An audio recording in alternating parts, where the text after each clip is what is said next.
Moïse Chagall est né le 7 juillet 1887 à Vitebsk, qui était alors un solide avant-poste provincial du vaste empire russe. En 1890, Vitebsk comptait 66 000 habitants, plus de la moitié d'entre eux étaient des juifs.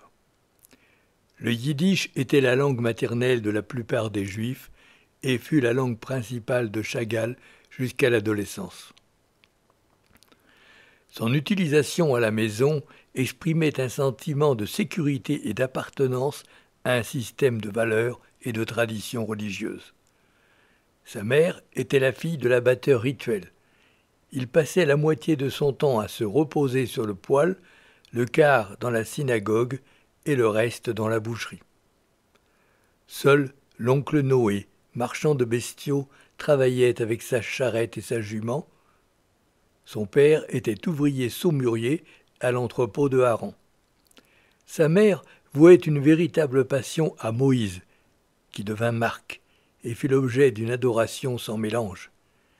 Il était le préféré des 9 enfants de sa mère et s'attendit toujours à bénéficier d'une semblable partialité dans ses rapports avec les femmes. Il reçut une éducation modeste et religieuse, marquée par la pauvreté et la méfiance vis-à-vis du monde chrétien. Les Juifs, souvent victimes de violences, ne jouissaient pas de droits civiques complets. Leur accès aux écoles et aux universités était restreint par un système de quotas. La table n'était pas abondante et il avait vis-à-vis de la nourriture un rapport inquiet qui caractérise un enfant pauvre.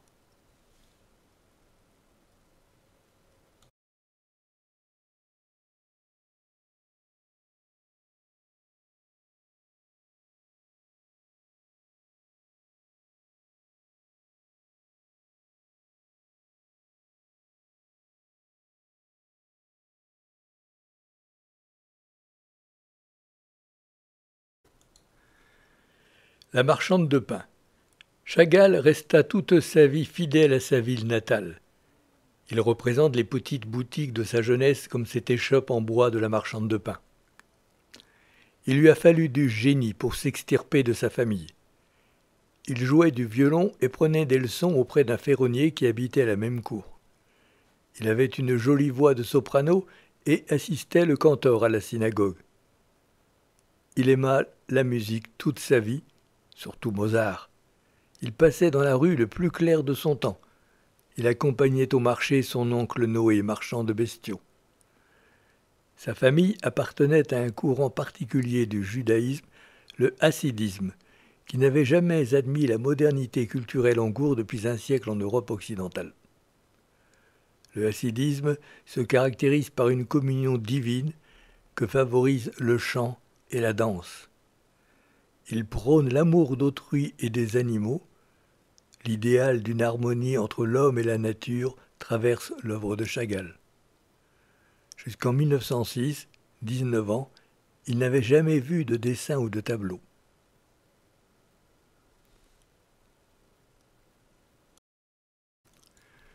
Le Shabbat. Une douce lumière jaune. Atmosphère d'une petite ville juive de la Russie pré-révolutionnaire. Personnages léthargiques, résignés et statiques, rassemblés par une douillette paresse. L'horloge égrène le passage du temps et des traditions. Sa mère, qui avait pour lui de l'ambition, donna 50 roubles au directeur d'une école pour qu'il accepte un élève juif supplémentaire en dépit des quotas. Chagall avait une faculté d'adaptation qui devait lui servir toute sa vie.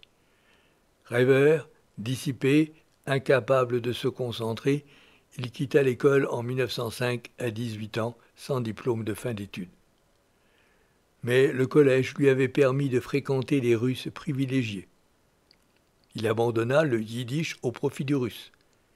Il eut ainsi accès à l'histoire et à la littérature européenne et à l'intelligentsia juive russophone de Vitebsk. Il avait du succès auprès des filles, mais ses aventures étaient toujours chastes et timorées. En 1902, à 15 ans, il fut ahuri par un camarade qui dessinait. Il copia un dessin sur un livre emprunté à la bibliothèque municipale et décida de devenir peintre. Il quitta l'école pour prendre des cours de dessin chez Penn. Sa mère le mit aussi en apprentissage chez un photographe pour qu'il apprenne un vrai métier. Chez Penn, il reçut une formation classique, copie d'images, dessins d'après les statues de plâtre et modèles vivants, nature morte. Penn accompagnait ses élèves dans la rue afin de leur transmettre son amour de Vitebsk. Il avait un ami, Victor Mekler, issu d'un milieu bourgeois cultivé, et Chagall souffrait d'un sentiment d'infériorité sociale. Plus tard, quand il eut monté socialement, il dédaigna cet ami. Ils voulurent aller étudier la peinture à Saint-Pétersbourg, mais il était interdit aux Juifs d'y résider sans autorisation spéciale. Fin 1906, à 19 ans, ils quittèrent Vitebsk. À Saint-Pétersbourg, il devint assistant d'un photographe retoucheur qui lui proposa en échange le gîte et le couvert. La ville montrait un étalage indécent de richesse et une misère noire. Les visiteurs européens étaient fascinés par les façades multicolores, mais moins d'un appartement sur 3 était équipé de toilettes. Il quitta l'atelier du photographe, mais il avait parfois si faim qu'il manquait des faillir en pleine rue. Il voulut entrer à l'Académie des Arts, mais il échoua à l'examen. Il entra dans une école plus modeste, dont le directeur, érudit et bienveillant, lui fit découvrir Gauguin. La collection des Rembrandt de l'Ermitage fut pour lui une révélation. Il découvrit de nombreux sujets bibliques et des portraits de vieux juifs. Il assista à une pièce de théâtre de Bloch, La baraque de foire, et sa fascination pour les clowns et les arlequins devait l'inspirer tout au long de sa carrière. Il s'était si bien distingué à l'école qu'en avril 1907, il reçut une bourse. Mais la bourse ne s'accompagnait pas de l'autorisation de séjour qu'il voulait obtenir, car son sauf-conduit était périmé, et naïf, il avait négligé de verser une obole aux fonctionnaires. Il envisagea de se faire peintre d'enseigne, car les artisans obtenaient leur permis de séjour. Penn lui fit connaître Ginsburg, mécène et riche banquier, qui lui fit rencontrer Goldberg, avocat. En sa qualité d'avocat, Goldberg pouvait avoir chez lui des domestiques juifs, et Chagall, devenu son employé, obtint son permis de séjour. En juin 1908, un professeur critiqua ses barbouillages devant ses camarades, et Chagall, blessé, quitta l'école et retourna dans sa famille à Vitebsk pour les vacances d'été. En juin 1908, un professeur critiqua ses barbouillages devant ses camarades et Chagall, blessé, quitta l'école et retourna dans sa famille à Vitebsk pour les vacances d'été. C'est là qu'il fit le premier tableau de sa maturité pour suggérer l'instabilité, l'éphémère, la mort inéluctable. Le mort. Dans une petite ville, au milieu d'une rue bordée de maisons en bois, un corps inerte est étendu à même le sol, entouré de 6 grands cierges. Une femme, image de l'humanité souffrante, hurle et lève les bras en signe de douleur. Au centre de la composition, un homme balaie la rue comme si de rien n'était, concentré, distant. Perché sur un toit, un mystérieux violoniste tire de son instrument une mélodie. Une chaussure et une chaussette tiennent lieu d'enseigne au fronton des maisons. Le mort annonce l'intérêt de Chagall pour l'inconscient et sa hantise de la mort. En 1908 était morte sa petite sœur Rachel et le thème de la mort le préoccupait.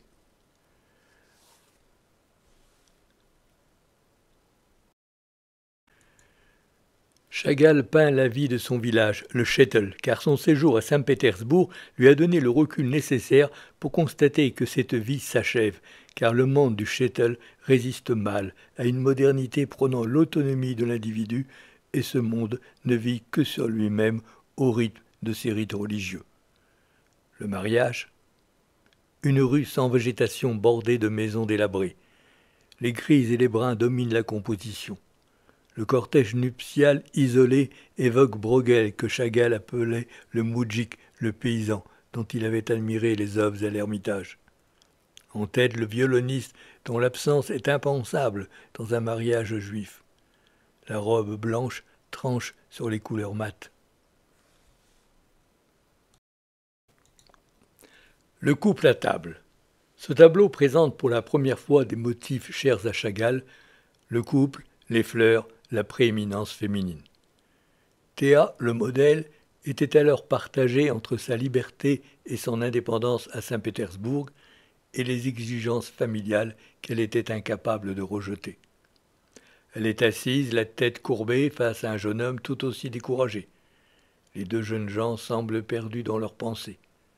Le personnage masculin est plus marginal.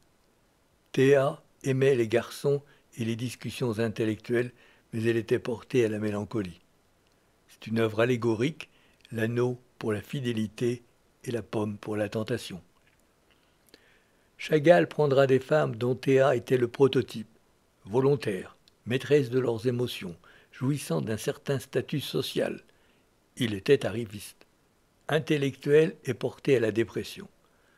À l'automne 1909, Chagall et Théa rentrèrent ensemble à Vitebsk. En septembre 1909, Chagall était chez Théa. On sonna, et Théa ouvrit à son ami et lui présenta son amant. L'ami était Bella Rosenfeld. Chagall ne fit plus de portrait de Théa. Bella et Chagall firent passer pour un coup de foudre un rapprochement qui dura en réalité plusieurs mois. Il a 22 ans, elle a 20 ans, il est l'aîné de 7 sœurs, elle est la benjamine de 7 frères. Les Rosenfeld comptaient parmi les juifs les plus riches de Vitebsk. Cette famille de bijoutiers était respectée pour sa philanthropie et sa piété assez ostentatoire. Bella, solitaire et introvertie, vécut dans l'abondance tout au long de son enfance. Brillante élève, elle poursuivit à Moscou des études de littérature, d'histoire et de philosophie. Douée pour l'écriture et passionnée de lettres, elle voulait devenir actrice. En automne 1909, il réalisa un portrait monumental de Bella. Ma fiancée aux gants noirs. Lorsque Chagall tombe amoureux de Bella Rosenfeld en 1909, il a 22 ans. Séduit par la jeune fille, il subit également l'attrait d'une maison élégante, bien différente de la sienne, reléguée dans les faubourgs de la ville. Dans ce tableau, celle qui deviendra l'épouse de Chagall apparaît lointaine et inaccessible, gantée et chapeautée, vêtue d'un habit moulant orné d'une étrange collerette. La pose quelque peu altière de la jeune fille, alors étudiante dans un des meilleurs lycées de Moscou, laisse penser que le peintre a volontairement insisté sur son allure théâtrale. Chagall avait accroché au mur de sa chambre le dessin d'un nu de Bella, ce qui lui valut des remontrances de la part de sa mère, choquée par tant d'impudeur. L'atelier. Lorsqu'il arrive à Paris en 1910, Chagall s'installe dans un meublé prêté par un parent de l'écrivain Ilya Ehrenburg, derrière la gare Montparnasse. Il fraye alors avec la bohème cosmopolite qui se retrouve au café du Dôme et de la Rotonde.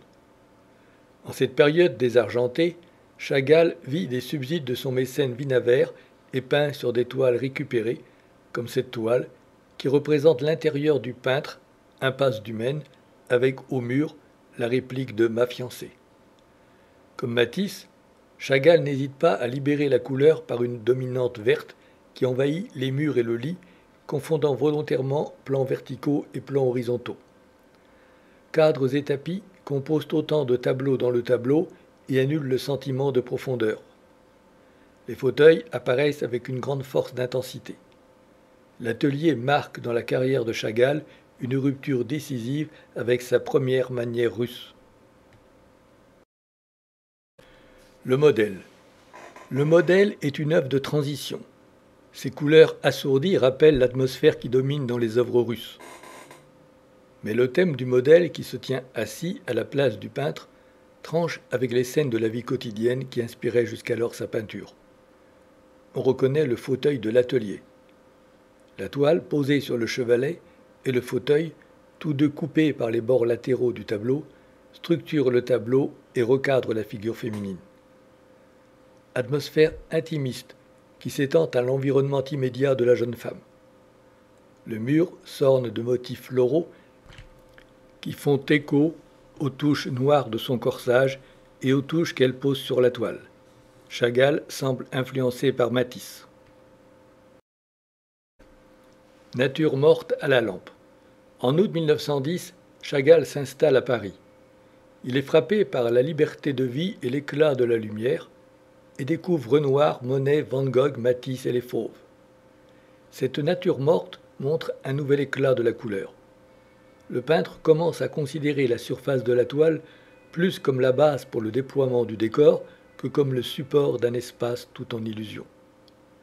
La teinte principale évolue du brun au jaune clair en passant par l'orange. Ces couleurs sont portées sur la surface dans une ornementation agitée qui donne une impression orientale. Lumière puissante qui culmine dans la lampe. La construction de la lumière colorée à partir des couleurs voisines évoque ce que Gauguin appelait le rehaussement d'une teinte à l'aide de tous les dérivés de cette teinte. Le dessin approximatif des personnages et des choses illustre ce que Gauguin appelait la gaucherie. Mais la tonalité des couleurs est personnelle et plutôt russe, évoque les premiers tableaux de Kandinsky. Chagall montre un intérieur russe avec deux personnages, son père et sa mère. Le centre est la lampe à pétrole qui étendait le soir sa clarté sur la famille rassemblée. Pendant ses premières années parisiennes, Chagall fut tourmenté par la nostalgie de Vitebsk. Le fond qui donne une impression d'exotisme valut à Chagall l'étiquette de conteur juif. La naissance. Ce tableau évoque le moment qui suit immédiatement la naissance. Le nouveau-né est présenté à son père. La couchée, nue, se repose dans le lit encore ouvert. Les peintres ont évité les scènes autour de l'accouchement qui, dans les sociétés traditionnelles, se déroulaient à l'abri du regard des hommes. Absence totale dans l'iconographie chrétienne d'évocation de la naissance du Christ. Les madones à l'enfant sont vêtues. Le moment de la naissance est déjà loin et avec lui la chair que l'on évite de voir. Les femmes ont le pouvoir de faire des enfants et les hommes en éprouvent de la frustration. En 1911, Chagall n'a pas encore d'enfant. Dédié à ma fiancée. Ce tableau est un des premiers que Chagall compose en arrivant à la Ruche à Paris au printemps 1912. Chagall était installé à la Ruche, un ensemble d'ateliers construits à proximité des abattoirs de Vaugirard. Il avait laissé en Russie Bella, dont il espérait convaincre les parents de ne pas s'opposer au mariage. Ce tableau ne s'inscrit dans aucun des genres pratiqués par les peintres parisiens à l'époque. Il veut imposer son propre style. Tableau composé avec frénésie en une nuit, alors qu'il lui faut parfois plus d'une semaine pour réaliser un tableau. Chagall, à la Ruche, travaillait jour et nuit, peu enclin à perdre son temps dans la bohème. Il peignait sur des draps, des nappes et des chemises, n'ayant pas de quoi s'offrir de la toile de lin. Cette image met en scène pour la première fois dans son œuvre un personnage à tête d'animal. Un minotaure, vêtu de rouge, paraît bien songeur, accoudé à une table, et la tête reposant sur la main. Aux abattoirs, non loin, coule le sang des bœufs. Une jeune femme, la tête entourée d'un foulard à la mode russe, l'enveloppe par derrière, une jambe sur son épaule, l'autre à l'aisselle, et se penche vers lui. Un éclat d'érotisme que nous ne retrouverons pas chez Chagall, pour qui l'amour apparaîtra ensuite dans une légèreté désincarnée. Au XIIIe et au XIVe siècle en Allemagne, les artistes juifs produisirent des illustrations de la Bible dans lesquelles les personnages avaient des têtes d'animaux. La résurgence de ces représentations était liée au hassidisme, ce mouvement de piété juive dans lequel Chagall a été élevé. À 28 ans, Chagall a peint une peinture assez fantastique pour que plus tard, les surréalistes l'appellent à le rejoindre, mais il ne s'engagera pas plus avant dans cette voie. La lampe à pétrole qui se renverse en se disloquant indique que dans la pièce où il rêve, le Minotaure manque de lumière, ce qui est normal puisque la lumière c'est Bella à l'autre bout de l'Europe. De telles représentations semblaient étranges dans le milieu artistique parisien de l'époque. L'âne vert. Cette âne affirme avec panache la liberté que s'offre le peintre de mettre la couleur où il veut. Il prend d'emblée la première place dans le bestiaire de Chagall. Un âne vert n'est pas à l'époque une petite provocation, C'est un manifeste moderne plutôt agressif, même s'il emprunte à la simplicité d'une figuration populaire. Chagall veut ouvrir dans l'art moderne une nouvelle voie qui se fonde sur une nouvelle interprétation des arts populaires, ce que l'on a nommé le primitivisme.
Le poète, Alf Pastry. En 1910, quand Chagall arriva à Paris, le cubisme apparaissait comme l'avant-garde. Une vision du monde ne reposant ni sur la profondeur de la perspective, ni sur son aplanissement. Un homme, à sa table, écrit en même temps qu'il porte une tasse à ses lèvres. Une bouteille se penche vers lui.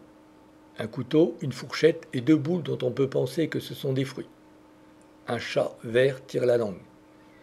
Application dans une lumière éclatante du principe cubiste de la confusion des plans. Mais le tableau ne se réduit pas au cubisme. La tête verte est posée à l'envers. Le chat vert qui tire la langue, c'est du pur Chagall de Vitebsk. Métaphore du poète qui n'a pas la tête sur les épaules. La tête est liée à la bouteille car la poésie est fille de l'ivresse. La toile perd sa matérialité grâce à la transparence des plans subtils. Les signes symbolisant les objets sont aplatis sur la surface plane. Rouge actif sur lequel s'ordonne la zone de la table. Mobilité dynamique des diagonales. Le couteau roule entre les deux formes sphériques. La fourchette se tord vers le haut. La bouteille bascule et s'éloigne dans les airs. Bleu méditatif assigné au personnage. Zone bleue verticale. Geste calme. Le bras qui guide le crayon et le bras replié qui tient la tasse. Architecture transparente de la silhouette bleue qui exprime quelque chose de solennel et de méditatif. La tête verte retournée ne repose plus sur le corps. Au vert de la tête répondent le chat et la boule sur la table.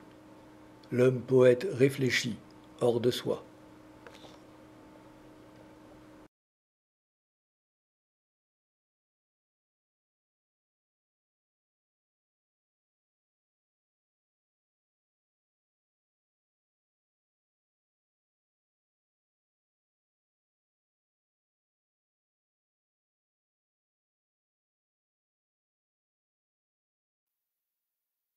Tête au nimbe.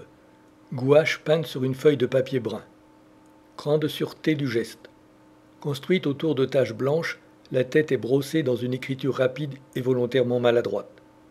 Le contour du visage suggère et rature tout à la fois un profil qui intègre l'œil droit de la face. On retrouvera ce thème du double dans l'œuvre de Chagall. La couleur matière du support papier constitue un élément plastique.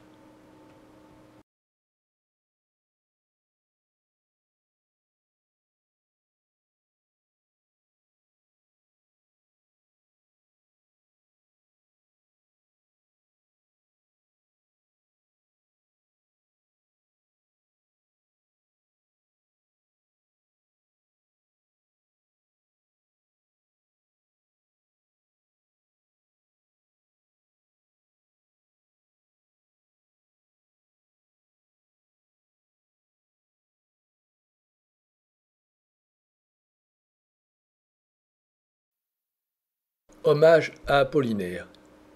Guillaume Apollinaire défendait en 1911 par ses critiques d'art les peintres que l'on disait cubistes. Il écrivait « Le cubisme est ce qu'il y a de plus élevé dans l'art français ». Il défendait aussi le naïf douanier Rousseau qui se tenait à l'écart du mouvement moderniste. Il fut séduit par ce qu'avait Chagall de primitif. Apollinaire qualifiait d'orphis les peintres comme Robert Delaunay qui peignent des ensembles nouveaux avec des éléments empruntés non à la réalité visuelle, mais entièrement créés par l'artiste. Une autre voie artistique, le futurisme dont le souci principal était la représentation de mouvements. Hommage à Apollinaire se situe à la croisée de ces différentes voies artistiques, l'orphisme et le futurisme. La roue cadran sur laquelle sont inscrits quelques chiffres apparaît comme un élément dynamique marquant la fuite du temps, et le couple devient lui-même partie intégrante d'un mécanisme d'horlogerie. Le couple central, c'est l'être double composé d'Adam et Ève qui n'ont acquis leur identité qu'au prix d'une séparation originelle et qui sont destinés à ne faire qu'une seule chair. La pomme dans la main de la femme les identifie. En bas, à gauche, se trouve la déclaration d'amour au poète, transcrite naïvement au moyen d'un cœur percé d'une flèche. Chagall associe à l'hommage l'écrivain Blaise Cendrars, qui suggéra à Chagall plusieurs titres pour ses tableaux. L'éditeur, le mécène et marchand de tableaux allemand Herwarth Walden, et le publiciste Ricciotto Canudo, admirateur de la première heure. La cueillette du fruit à l'arbre de la connaissance a arraché l'homme et la femme à l'éternité pour les plonger dans le temps, qui n'est autre que l'attente du Messie, dont la venue sera la fin de l'histoire humaine, le retour à l'éternité. Toute la scène du paradis a disparu, seul est resté le symbole du péché originel, la pomme. Cran est dressé, suivant la verticale médiane, comme la flèche d'une horloge, apparaît le premier couple humain se séparant dans la région du sexe. Il est exceptionnel que Chagall réduise ses personnages à des silhouettes désincarnées. Le grand cercle dérive de la forme spiralée du serpent tentateur. Là où les sexes se séparent, se croisent non seulement les diagonales qui sont la base de toute la construction, mais là aussi commence la spirale qui, en lente circonvolution, va s'achever dans un cercle. Le cercle fait face à l'observateur, comme le cadran d'une horloge. Le cercle est l'image de la totalité et de la fuite éternelle du temps. Par le péché originel, l'homme quitta l'éternité où le temps n'existe pas. Son horloge du destin, le temps, commença à battre. Avec la séparation des sexes débute la suite des générations, scandées par la naissance et la mort, comme la fuite du temps l'est par le tic-tac de l'horloge. L'image de l'horloge est très présente dans l'œuvre de Chagall. À l'endroit où doit sonner le 12, il insère son propre nom. Les couleurs dorées et argentées s'imposent à la surface par leur fermeté. À la Russie, aux ânes et aux autres. Ce tableau, qui doit son titre à Blaise Cendrars, offre des références à la culture de Chagall. Le titre fait allusion à une exposition d'avant-garde tenue à Moscou et à laquelle Chagall participa et qui avait pour titre « La queue d'âne », une allusion à l'âne qui peint un tableau moderne de sa queue. Au centre de ce tableau, la queue de la vache. Le titre d'origine était « L'attente au ciel ». Effet de surprise provoqué par le contenu naïf et extravagant pour l'époque et par ses couleurs, rayonnant de l'obscurité du fond. Les règles de la logique, de la vraisemblance, de la pesanteur et du naturel ne comptent pas. Dans une obscurité nocturne, on voit une vache rouge et blanc sur le toit d'une maison et en plein ciel une femme, un seau à la main et la tête volante à distance du corps. Opposition entre la scène paysanne qui sent la chaleur de l'étable et l'espace comique obscur éclairé par les prismes lumineux des astres. L'auge à laquelle s'abreuve la vache est celle où sa mère le plonge pour le protéger d'un incendie qui ravage le quartier juif. Ce qui m'a d'abord sauté aux yeux, c'était une auge. On lit dans les Nombres le passage de la Bible qui précise les prescriptions en matière d'interdit et d'impureté. Avertis les enfants d'Israël de te choisir une vache rousse, intacte, sans aucun défaut, et qui n'a pas encore porté le joug. Le pontife la fera porter hors du camp et on l'immolera en sa présence. Chagall travaillait la nuit près des abattoirs de Vaugirard. L'aube se lève. Plus loin, on égorgeait le bétail. Les vaches mugissaient et je les peignais. Enfant, le gamin juif était fasciné par les sanctuaires de ses voisins chrétiens. Ma chambre s'éclairait du bleu foncé tombant de la fenêtre unique. La lumière venait de loin, de la colline où se trouvait l'église. J'éprouve toujours du plaisir à peindre cette église et cette petite colline sur mes tableaux. Chagall met en peinture l'expression yiddish.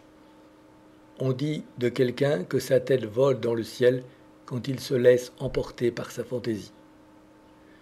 Chagall, à Paris depuis l'automne 1910, pense avec nostalgie à la Russie où il a laissé sa fiancée. La Russie lui offre un vaste réservoir de formes, d'images et de thèmes qu'il peut croiser avec les pratiques parisiennes qu'il est en train de découvrir. Images exotiques, la cathédrale orthodoxe de Vitebsk, la paysanne et le veau. Observation réaliste de la vie paysanne, une fermière allant traire sa bête. Pour un juif, cette scène apparaît comme un mode interdit en raison de l'évocation du lait. Pareil à la louve légendaire de Rémus et de Romulus, la vache nourricière évoque davantage la déesse égyptienne Hathor, souvent représentée sous la forme d'une vache céleste qui engendre l'univers et le soleil, que la résidente de l'étable. La vache, tétée comme une louve par deux veaux, dont l'un a un corps d'enfant, pourrait être une allusion à l'idée que la Russie serait une troisième Rome. Chagall affirme ainsi sa double identité, yiddish et russe. Ciel nocturne suggéré par l'éclipse qui s'est produite en 1912 en Europe. Dans la nuit, le corps humain, le sceau, l'animal et la tête semblent des signes illuminés par d'étranges étoiles filantes. Ces images d'importation se soustraient aux règles de composition. D'ailleurs, au même moment, les cubistes renoncent aux conventions de la perspective. Ce tableau est l'image d'un monde sans pesanteur et sans cohérence, le monde du rêve.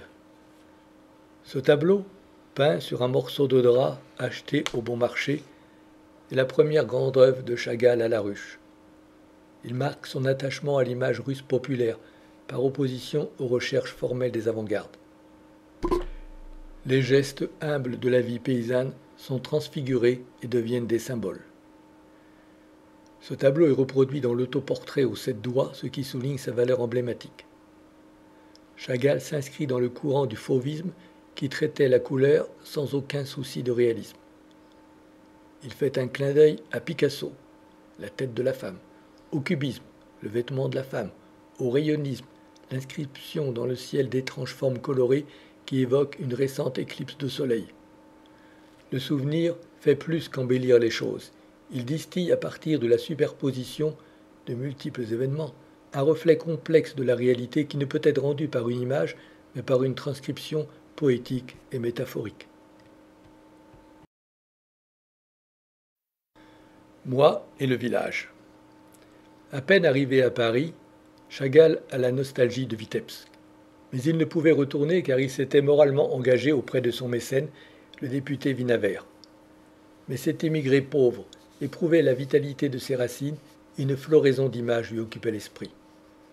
Il ne s'agit pas de représenter ni de décrire, mais de constituer une image synthétique en laquelle tous les éléments, signes et couleurs se mêlent dans un espace unifié par la lumière. Chagall, à droite, s'est représenté de profil, de cette couleur verte qu'il donne souvent au visage. Il tient une branche fleurie qu'il semble offrir à l'animal auquel il fait face, dans un échange de regards attendris, et qui paraît être un veau. Les deux têtes et la fleur sont liées dans un disque coloré. D'autres images se superposent. Une femme trayant une vache. Un petit village avec son église orthodoxe. Un homme qui passe avec une faux. Une femme qui danse sur les toits de 2 isbas sans dessus-dessous. La vache est un personnage familier représentant la sécurité villageoise, la mère, la ferme. Chagall se souvient de son enfance et de la vache dans notre cour, dont le lait était blanc comme la neige, la vache qui parlait avec nous. En haut, l'image du village russe natal avec le dôme de l'église. Le pope regarde le paysan traverser l'espace avec sa faux. Une femme, la tête en bas, lui indique le chemin. Dans la tête de la vache, une jeune paysanne traite une vache. Chaque couche du tableau représente une couche de souvenirs. Le village est à Chagall ce que la vache est au veau, une mère, ce lieu d'origine dont on ne se défait pas. L'espace pictural se divise en multiples facettes, soit pliées en petites parties, soit entrecroisées de morceaux qui s'interpénètrent. Un mouvement de va-et-vient se crée par les recouvrements et les transparences des morceaux de la surface. Sur la verticale médiane, un grand cercle semble s'accrocher au fil croisé des diagonales. Ce réseau géométrique consolide tout l'assemblage à l'intérieur de la toile des détails réalistes. Le contraste vert-rouge domine. Des passages colorés plus doux, bleus et jaunes. Seule la couleur est la source de toute la lumière. Le poète, Alf Pastry. En 1910, quand Chagall arriva à Paris, le cubisme apparaissait comme l'avant-garde. Une vision du monde ne reposant ni sur la profondeur de la perspective, ni sur son aplanissement. Un homme, à sa table, écrit en même temps qu'il porte une tasse à ses lèvres. Une bouteille se penche vers lui. Un couteau, une fourchette et deux boules dont on peut penser que ce sont des fruits. Un chat vert tire la langue. Application dans une lumière éclatante du principe cubiste de la confusion des plans. Mais le tableau ne se réduit pas au cubisme. La tête verte est posée à l'envers. Le chat vert qui tire la langue, c'est du pur Chagall de Vitebsk. Métaphore du poète qui n'a pas la tête sur les épaules. La tête est liée à la bouteille car la poésie est fille de l'ivresse. La toile perd sa matérialité grâce à la transparence des plans subtils. Les signes symbolisant les objets sont aplatis sur la surface plane. Rouge actif sur lequel s'ordonne la zone de la table. Mobilité dynamique des diagonales. Le couteau roule entre les deux formes sphériques. La fourchette se tord vers le haut. La bouteille bascule et s'éloigne dans les airs. Bleu méditatif assigné au personnage. Zone bleue verticale. Geste calme. Le bras qui guide le crayon et le bras replié qui tient la tasse. Architecture transparente de la silhouette bleue qui exprime quelque chose de solennel et de méditatif. La tête verte retournée ne repose plus sur le corps. Au vert de la tête répondent le chat et la boule sur la table. L'homme poète réfléchit, hors de soi.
Le saint voiturier. Les images surgies de l'inconscient ramenaient Chagall à sa patrie russe, à Vitebsk. Il acceptait les épisodes drôles de ses souvenirs et voulait exprimer le côté fantastique de la réalité. Dans cette toile, les teintes extrêmes sont refoulées. Un blanc voilé, un vert olivâtre et un ocre sombre donnent l'accord fondamental. Le personnage tombe du haut de la toile et glisse sur la surface enneigée comme un traîneau. Le tableau fut par erreur accroché à l'envers, et Chagall, touché par l'apparition inattendue de cet ange profane, accepta cette présentation et la conserva. Si nous retournons à la toile, le motif devient visible. Chagall travaillait ses tableaux dans tous les sens.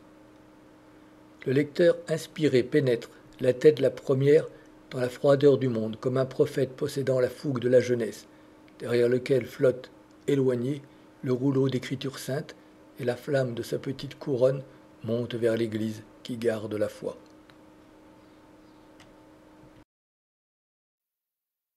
Hommage à Apollinaire.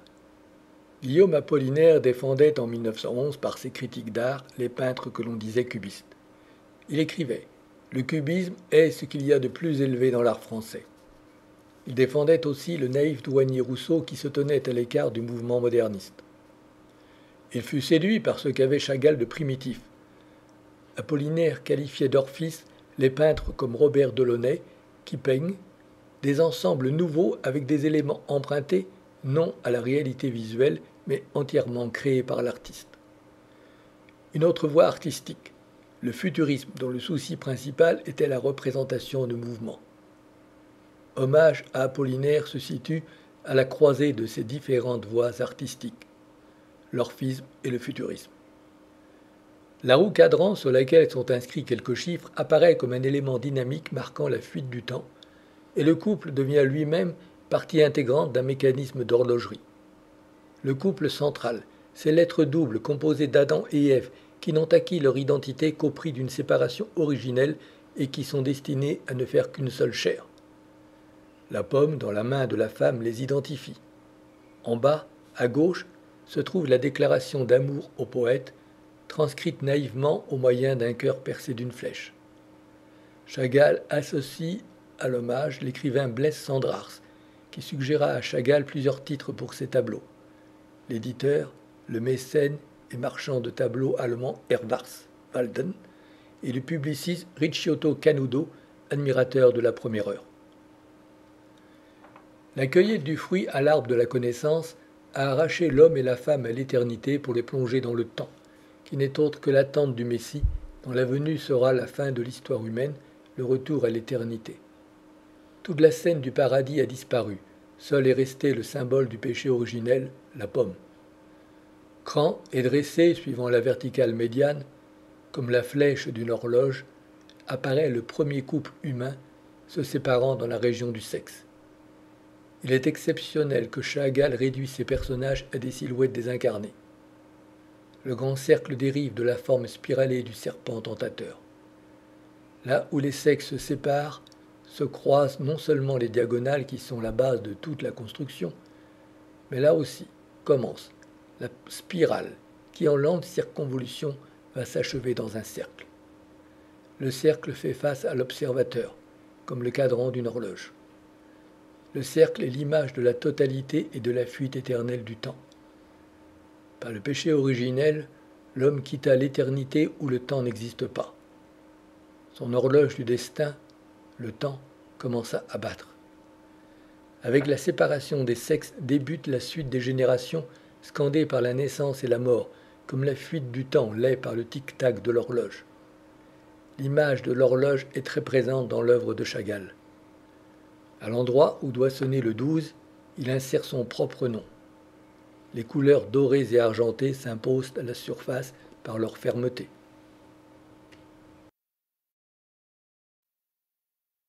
Le poète Mazin. Mazin faisait partie des amis poètes de Chagall. Il logeait à la Ruche et passait souvent chez Chagall. Chagall l'a peint, timide, le visage mélancolique, le front puissant, assis à la table en savourant son café, avec, posé sur ses genoux, un livre, attribut du poète. La Ruche était un ensemble d'ateliers très bon marché près des abattoirs de Vaugirard et groupé autour d'un bâtiment en bois à 12 côtés dont la forme explique le nom qui lui fut donné. À l'origine pavillon d'exposition, la construction avait été transportée par un mécène parisien qui l'avait mise à la disposition des artistes. Chagall y habita du début de 1912 jusqu'à son départ en mai 1914. Il n'avait pas beaucoup de fréquentation.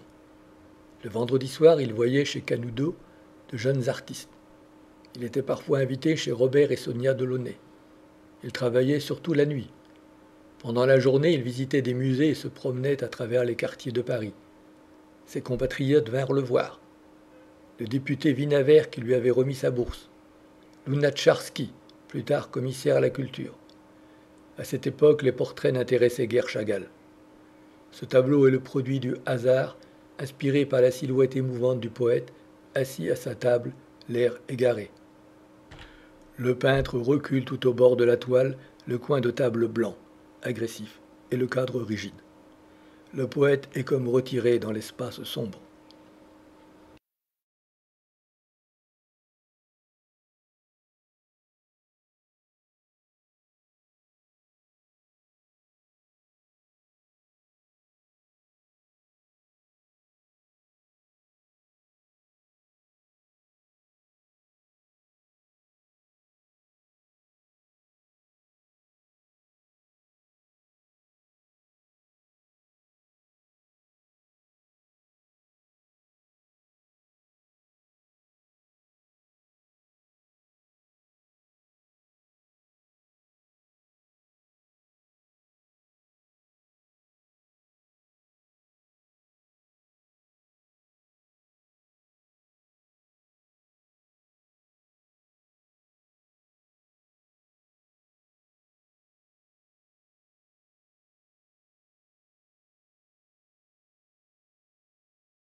Chagall était un rêveur, qui tenait à garder les pieds sur terre et prenait soin de ses racines, mais avait la tête en l'air ainsi que l'on dit des poètes peu pragmatiques.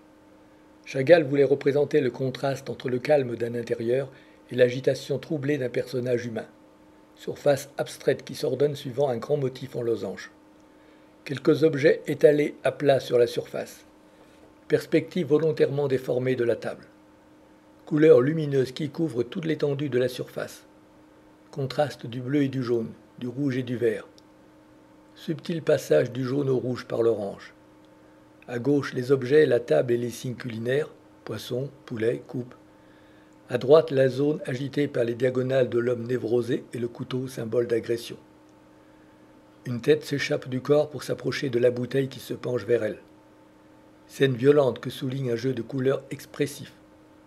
Le couteau que tient l'homme a coupé la tête, mais la lame coupante est, pour Chagall, le cubisme devenu rationaliste et sectaire après l'élan que lui avaient donné Braque et Picasso. Chagall n'est pas un cubiste.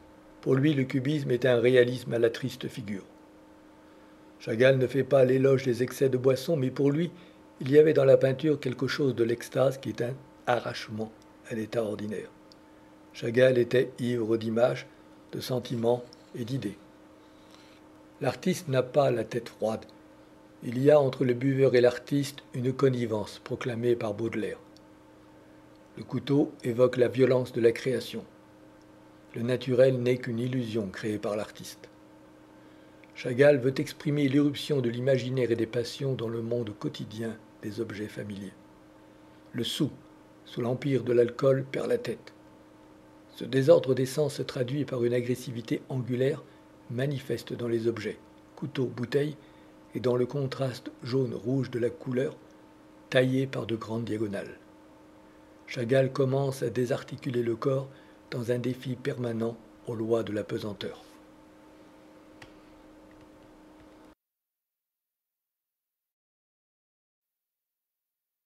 Golgotha.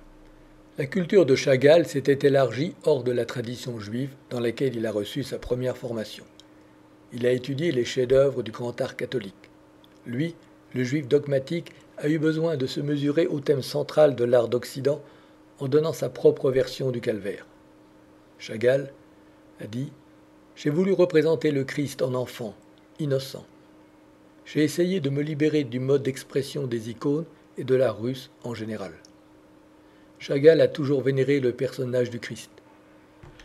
Il voyait en lui l'être qui, par amour, prenait sur lui sa propre mort. Il représente la souffrance du croyant qui conserve l'espoir en l'amour de Dieu. Image déconstruite suivant le modèle cubiste. Deux scènes sont disposées comme un collage. Un homme en barque et un autre portant une échelle. Absence de croix pour soutenir le Christ, imberbe, plus enfant qu'adulte.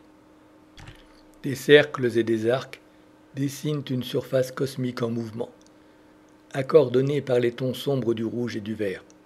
Le rouge est attribué à la zone terrestre, la zone céleste est verte.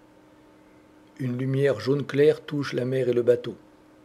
Le vert de la zone céleste coule doucement jusqu'au bras de la petite silhouette féminine, debout à droite de la croix, qui libère un sein gauche. De la zone rouge surgit la gigantesque silhouette prophétique d'un homme se lamentant en costume oriental.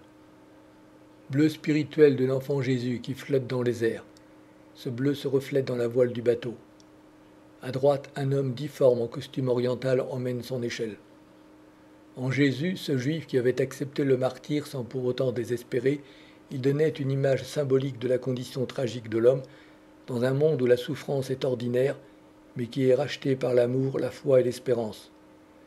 Ce pourrait être une allégorie du destin du peuple juif, toujours sacrifié, mais illuminé de la joie mystique qui est l'apport du hassidisme. Ce tableau a choqué des juifs fidèles au judaïsme. La représentation de Adam et Ève. En 1912, le cubisme est à son apogée. Les peintres cherchent à adapter à leur vision personnelle les recherches formelles de Braque et Picasso. Cette grande composition de 1,62 m sur 1,14 m s'inscrit entre cubisme et futurisme. Ce tableau fut remarqué par Apollinaire, qui souligna les sérieuses qualités de coloris. Les deux corps diffractés en multiples plans tendent à se dissoudre et à se confondre avec la totalité de la surface du tableau. Les figures d'Adam et Ève sont développées en écailles de plans colorés et forment une tresse avec le tronc de l'arbre. Dans les marges du tableau, des chèvres, un oiseau et des feuilles et des fruits qui sont traités de façon réaliste. Ces éléments opposent au sérieux de la déconstruction cubiste de l'image une sorte de fantaisie. Chagall se sert du cubisme comme on se sert d'un style d'époque sans vouloir réellement y adhérer. Sur le même thème biblique, Chagall a réalisé Hommage à Apollinaire, où Adam et Ève sont représentés unis avec un seul corps en deux torses. La prisée. Avec la prisée, Chagall veut restituer l'atmosphère particulière de la spiritualité juive, centrée sur la lecture du livre et des commentaires. La puissance lumineuse et chaude du jaune, qui tire son éclat du noir sévère de l'habit du personnage, un rabbin, contribue à créer un climat de ferveur et de recueillement. Pourtant, le geste trivial de la prisée semble démentir l'instant religieux. Mais ce serait méconnaître l'aspect vivant et charnel de la lecture du Talmud, comme si en respirant le tabac, l'homme se pénétrait de la saveur du texte. Cette vision a frappé l'enfant Chagall qui plus tard dans ses mémoires évoquera son père, se tournant vers ses voisins pour leur demander de garder le silence pendant la prière ou leur demander une prise de tabac. L'impression hébraïque au centre de l'étoile de David signifie la vie. Le texte visible sur le livre ouvert au premier plan a été identifié comme étant du yiddish.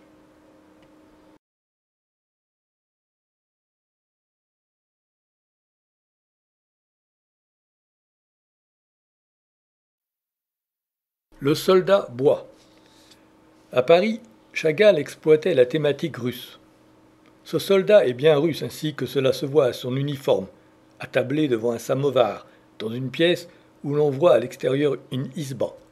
Scène simple et réaliste. Le soldat en tenue de sortie, ceint du sabre qui le rend fier de son métier, est représenté en buste devant un comptoir. Son visage rouge à la moustache retroussée fixe le spectateur avec une expression hâbleuse. Le personnage souligne son importance par des gestes martiaux. Il frappe sur la table, commande un autre verre et s'échauffe si bien que sa casquette se soulève dans l'élan de sa vantardise. Le samovar fonctionne sur la table et le petit couple montre que le héros se vante d'aventures galantes. Le petit Chagall doit voir à l'auberge ses héros villageois et ses Casanova de faubourg. Réseau simple et clair de vertical et d'horizontal dans lequel s'inscrit la façon de voir normale de l'homme. Chagall a beaucoup retenu du cubisme pour construire son tableau et déformer les objets. Le futurisme, en dégageant la couleur du réalisme de la représentation, a permis aux peintres de créer des symphonies violemment contrastées. Exaltation de la couleur, car l'art populaire russe n'était pas chiche d'excès chromatique. Chagall se joue des proportions des différents éléments qu'il associe. Le petit couple qui danse sur la table est l'exemple de la technique narrative utilisée dans les illustrations provenant de gravures sur bois qui étaient en Russie ce que les images d'Épinal étaient en France. La vie à Paris, devenue confiante, a facilité ce pas vers la réalité.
Il arrivait à Chagall enfant d'accompagner son oncle Neusch en carriole au marché pour aller quérir quelques animaux. Le marché était un monde animé où des jeunes filles souriantes donnaient des bonbons aux petits garçons. En 1922, Chagall doit constater la disparition de tous les tableaux qu'il avait laissés soit à Paris, soit à Berlin. Mais ce tableau, marchand de bestiaux, réapparut. Il est d'une belle ampleur décorative, il fait 97 cm sur 2 mètres. Très tôt, Chagall rêva de peindre des murs. Un tableau de dimension monumentale pouvait permettre d'espérer la décoration d'un bâtiment public.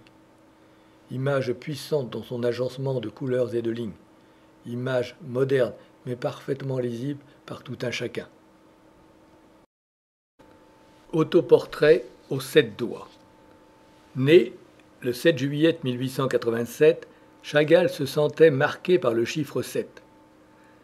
Installé au début de l'année 1912 à La Ruche, Chagall, s'il peint à Paris, a son cœur et son esprit tournés vers la Russie où l'attend là.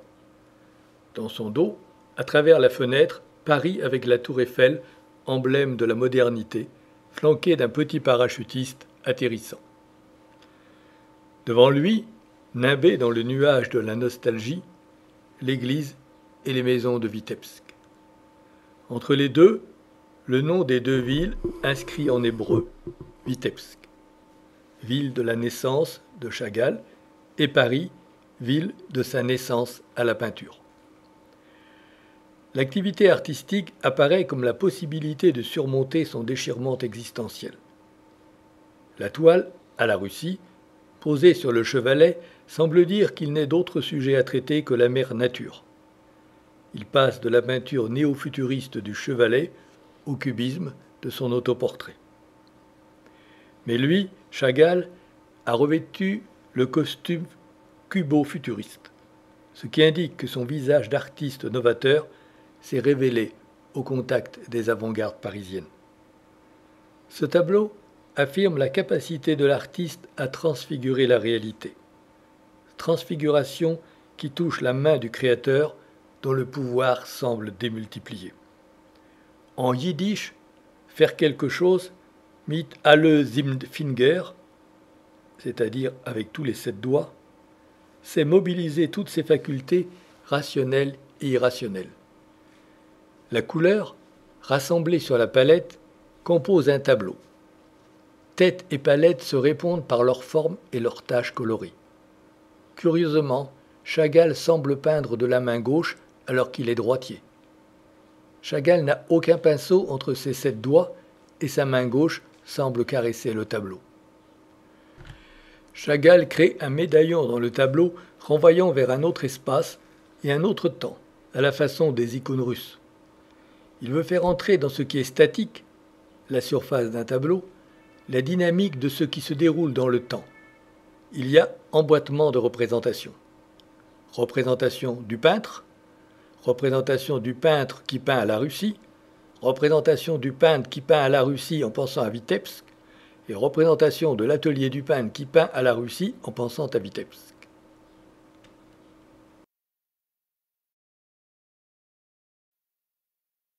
Paris à travers ma fenêtre. Arrivant à Paris après 4 jours passés dans le train, Chagall se trouva plongé dans un nouveau monde. Mais Chagall fut rapidement chez lui à Paris qu'il a adopté, ce qui lui confère une double appartenance. Il n'allait pas poser son chevalet ici ou là. Il recomposait et inventait un nouveau Paris. Tableau où s'associent divers signes. Un ciel transformé en grand drapeau bleu-blanc-rouge. Une tour Eiffel évanescente d'où semble descendre un parachutiste, façon rationnelle de voler. Un métro jouet, les roues en l'air, qui fait allusion au métro souterrain. Un chat à tête humaine, souvenir des salles égyptiennes du Louvre. 2 petits personnages flottant dans une brume qui monte de la Seine. Le violoniste. Chagall connut la musique avant la peinture. Conformément à la tradition juive, la musique avait au shtetl, c'est-à-dire au village, un droit de cité culturelle que n'avait pas la peinture. Le crin-crin du violon était de toutes les fêtes et souvent dans la rue. Il chantait la joie, contrairement à la nostalgie tzigane. Ce violoniste naïvement dessiné joue sa musique devant une isba, écoutée par deux femmes schématiques. L'image tient de l'imagerie populaire telle qu'on la trouvait sur les enseignes à l'époque où lui-même peignait des enseignes. Un enfant suit le musicien, casquette à la main, mais semble plus attentif à la musique qu'à une recette éventuelle. Chagall, enfant, avait des dispositions pour le violon dont il jouait bien. Il avait aussi une jolie voix pour être requis à la synagogue auprès du rabbin. Mais la peinture prit possession de lui quand, piqué au vif par l'exemple d'un camarade, il se mit à copier des illustrations prises dans un livre. Chagall peindra d'autres versions du violoniste. Le violoniste. Chagall découvre les artistes de la rue lors des fêtes et des cérémonies religieuses à Vitebsk. Le violoniste accompagne de son instrument chaque étape de la vie des membres de la communauté juive. Il devient un personnage symbolique, l'accompagnateur de la destinée humaine. Ce tableau présente l'artiste en mouvement. Le musicien, démesurément grand, est placé au centre et danse. Il bat la mesure en tapant avec sa botte sur le toit d'une minuscule maisonnette de bois. Chagall anime l'ensemble du tableau au rythme imposé par le musicien en jouant avec les couleurs. En effet, les tonalités utilisées pour le paysage répondent à celles choisies pour le violoniste. Le contraste entre le blanc de la neige et la couleur sombre des isbas fait écho à celui du manteau du personnage. Le vert du visage, le bleu de la barbe, le rouge du chapeau et le jaune du violon se retrouvent dans le paysage. Le vert est, chez Chagall, la couleur de la transe et de l'hallucination. Le dynamisme de l'attitude du musicien est accentué par la déconstruction à l'aide de formes géométriques. L'église et les maisons indiquent le village. Le vaste champ de neige s'étale. Des maisons délimitent l'espace devant le ciel sombre. Un enfant doré portant une auréole flotte sur un fond bleu. Ordonnance de la toile fondée sur le noir et le blanc. Le personnage est le symbole du lien entre le ciel et la terre. Il pose un pied sur une colline ayant la forme d'un globe terrestre et la tête est dans les nuages. Un arbre féerique est habité par des oiseaux. Un trio de personnages minuscules lève des regards étonnés vers l'imposant violoniste. Tous les réalismes s'insèrent dans l'espace poétique du tableau. Pour le peintre, le violoniste représente aussi le personnage de l'artiste, individualité vivant dans la solitude et communiquant avec les forces de l'au-delà. La musique permet la communication de tous les éléments et la communication avec le divin.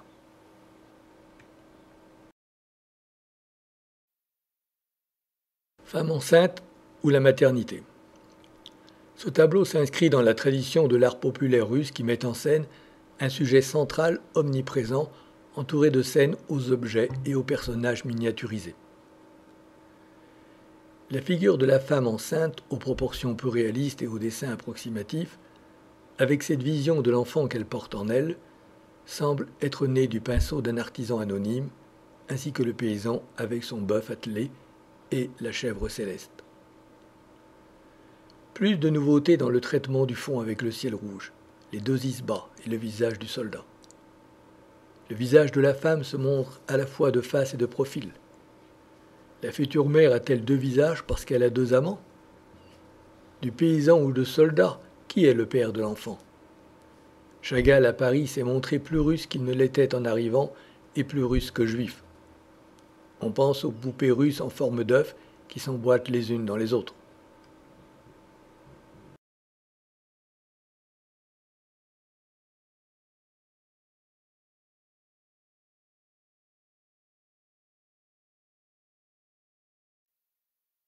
La maison brûlée. Ce tableau montre dans un raccourci cubique simple une maison apparemment bien assemblée qui laisse voir les chevrons à travers son toit. Elle est située au sommet d'une colline, au bord d'un précipice, et sa silhouette aiguë se dessine sur le ciel. Un large passage rouge foncé assure sa position et tire un trait ferme devant l'abîme. Au sommet de la colline, une surface aux touches multicolores. Derrière elle, un morceau bleu de firmament voile l'ardeur du soleil. Une femme surgit là comme une apparition lunaire et lève les yeux vers la maison. Des paysages colorés de rouge ardent, de blanc brillant et de jaune tranchant sont soufflés sur la zone du ciel comme des gerbes de flammes. Un cheval vert se précipite dans la lueur du brasier avec sa charrette sur laquelle est assis un paysan aux gestes extatiques. Un homme sort de la maison et emporte son bien dans un récipient. Cette vision traduit les événements. Nous sommes en 1913 et le pressentiment de la guerre. Au mois de mai 1914, Chagall partit pour Berlin pour la première grande exposition de ses œuvres. Il continua son voyage pour revoir sa fiancée Béla et sa famille à Vitebsk. Mais la guerre éclata et le retint en Russie jusqu'en 1922.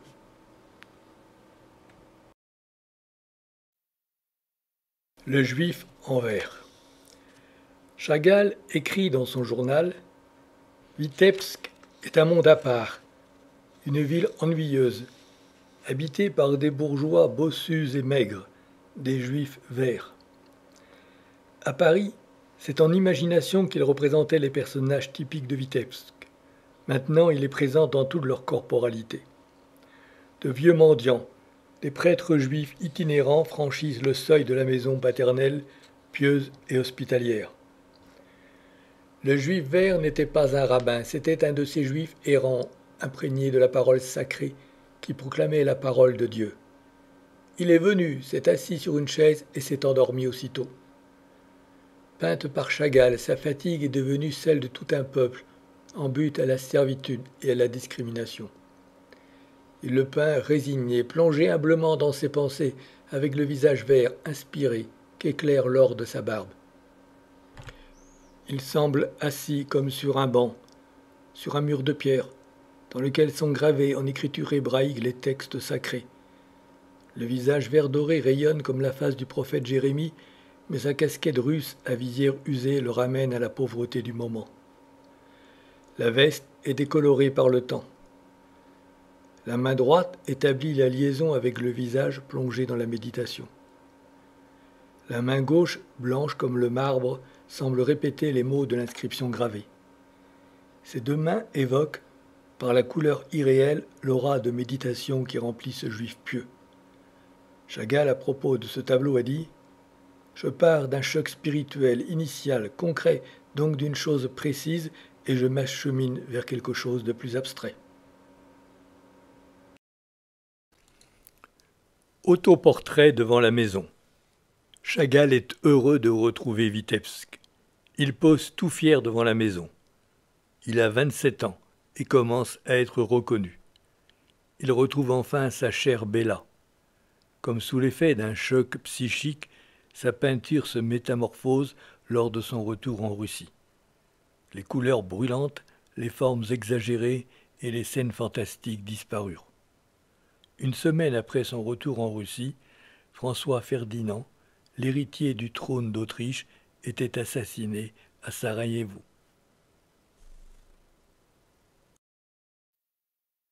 Au-dessus de Vitebsk. Cette toile aurait pu n'être qu'une vue réaliste de Vitebsk sous la neige. Qui est le mystérieux personnage surgissant derrière l'église?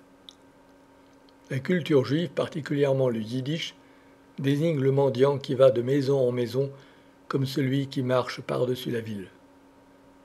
En butte aux persécutions et aux pogroms, les Juifs d'Europe orientale se reconnaissent dans la figure du mendiant qui va baluchant sur l'épaule. Mais c'est peut-être aussi le prophète Élie que les récits décrivent comme un visiteur impromptu, capable de se présenter sous divers déguisements et que Chagall imaginait sous l'aspect d'un vieillard avec un sac sur le dos, une canne à la main et, vissée sur la tête, une casquette russe. Le Juif en prière ou le rabbin de Vitebsk. En arrivant en France en 1911, Chagall semblait se détacher de l'emprise du judaïsme pour s'ouvrir au monde et se mettre au goût du jour. Il s'était éloigné depuis longtemps de la religion. Il était trop individualiste pour se laisser diriger par qui que ce soit et était peu porté à la soumission pour se plier à la rigueur rituelle. La peinture était devenue sa religion. De retour en Russie, et obligé de rester à Vitebsk quand la guerre éclate, il se plonge à nouveau dans cet univers dont il s'était éloigné. Il retrouve les coutumes qui avaient nourri son enfance. Chagall redevient vivement juif parmi les autres juifs. Il le restera toute sa vie. La Révolution put permettre aux hommes de se sentir moins obligés par les autres d'être juifs. Mais l'espérance révolutionnaire russe s'assombrit rapidement. Chagall sortit de la Révolution et de la Russie dès qu'il le put. Arrivant à Paris en septembre 1923, il entrait dans une nouvelle vie. Ce tableau est le portrait d'un vagabond dont le visage marqué par la fatigue et la misère résume la condition des Juifs d'Europe centrale. Ce visage a une valeur d'archétype parce qu'il est encadré par le châle de prière qui devient, sous le pinceau de Chagall, une forme géométrique quasi abstraite. Attaché sur le front de l'homme, le cube des téphilines, petite boîte en cuir contenant des fragments des Écritures sur parchemin. L'ensemble du tableau est traité dans le blanc et le noir du châle traditionnel. Chagall exécutera plusieurs versions de ce tableau où il est parvenu à fixer les traits immémoriaux du juif en prière tel qu'il s'est transmis de génération en génération. Jour de fête ou le rabbin au citron. Ce tableau est inspiré par la fête du Soukhot ou fête des tabernacles qui célèbre la traversée du désert par le peuple juif. Le rabbin, vêtu du talit, long châle de prière, tient dans ses mains, suivant les prescriptions du Lévitique, les deux attributs propres à la cérémonie, le cédra, sorte de gros citron non comestible, et la palme. Il est en arrêt dans un décor géométrique vide, à l'extrémité d'une pièce dans laquelle il s'apprête à pénétrer en montant 3 marches. Son regard est tourné vers cette pièce qui n'est qu'à peine indiquée. Il tient en équilibre sur sa main un citron, en fait un cédra. En plaçant l'entrée d'une construction durable face au personnage, Chagall s'éloigne de la coutume qui veut que pour la fête des tabernacles soient édifiées des cahutes provisoires en branchage où les hommes doivent prendre leur repas. Cette fête est dédiée au souvenir de la précarité de la vie pendant l'errance dans le désert. Quand il peignit ce tableau, Chagall était depuis peu en exil. Campé dans un espace dépouillé et géométrique, le rabbin, flanqué de ses attributs, rappelle les scènes de la vie de saint François peintes par Giotto que Chagall admirait. Ce jour de fête est à rapprocher du juif en prière, du juif vert et du juif rouge, tous peints en 1914. Mais à la différence de ces tableaux caractérisés par la gravité, ici la scène est plus distanciée. Juché sur sa tête, le double miniature du rabbin apparaît comme une réplique ironique. Ce petit personnage appartient à la légende kabbalistique du golem. Le juif rouge. De retour en Russie à Vitebsk, Chagall, qui avait souffert d'être éloigné de son shtetl, c'est-à-dire de son village, s'était replongé dans ce monde aux antipodes du milieu qu'il avait fréquenté à Paris. Le vieil homme, dont la figure se détache sur un décor de shtetl sans perspective, est un de ces personnages qui jouent un rôle important dans la culture yiddish. Des hommes errants plus ou moins mendiants, et pas forcément plus justes que d'autres, mais détachés de tous les biens matériels et porteurs d'une certaine sagesse. Quand il passe devant l'épicerie de sa mère, Chagall échangeait quelques mots avec eux et invitait certains à poser pour lui contre un peu de nourriture. Ce tableau, dont la couleur se réduit à l'opposition du rouge et du vert, est proche de l'expressionnisme qui devient alors la nouvelle vague. Au-dessus des toits, il a fait une coupole de textes hébreux composés de plusieurs citations de la Bible. En russe, les mots « rouge » et « beau » sont identiques. Une fille rouge est une belle fille et la place rouge est belle. Les amoureux en bleu. Chagall illustre son amour pour Bella en portraits doubles, très stylisés, dans lesquels il représente le couple tendrement uni. Il représente les amoureux en rose, bleu et vert, variation sur un même thème graphiquement simple. Il exprime un souci décoratif dont il n'avait pas jusqu'alors donné de preuve. Style étonnant par la simplicité et la manière d'affiche. Il n'avait jamais fait de si délicats portraits, lui qui se montrait réaliste en peignant les membres de sa famille ou les juifs de passage. Cette manière fut une parenthèse. Mais cette immense tendresse est une image juste du couple Bella-Marc. L'anniversaire. En pleine guerre, il y avait de quoi désespérer du monde, mais la culture de Chagall lui a appris qu'il y a toujours place pour la joie.